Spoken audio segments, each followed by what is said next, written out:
ਤੈਨੂੰ ਕਿੰਨੀ ਕੁ ਦੇਰ ਹੋਈ ਇੱਥੇ ਲੱਗਿਆ? ਸੋਹਣਿਆ ਮੈਂ ਤਾਂ ਮਜਬੂਰੀ ਤੇ ਨੌਕਰੀ ਕਰਨ ਡਿਆ, ਪੜ੍ਹਿਆ ਲਿਖਿਆ ਬੰਦਾ, ਮੈਂ ਤਾਂ ਵਕੀਲ ਲੱਗਣਾ ਸੀ ਤੇ ਲੱਗਾ ਕਿਉਂ ਨਹੀਂ?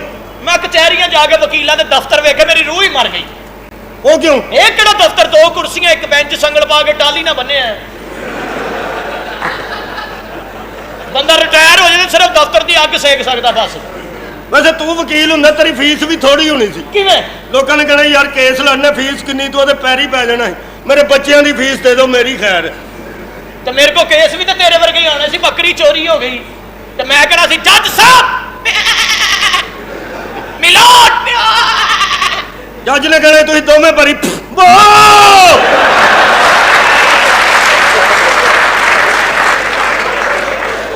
ਉਹ ਸਾਰੀ ਅਦਾਲਤ ਮੈਂਗਣਾ ਨਾਲ ਭਰੀ ਹੋਣੀ ਸੀ।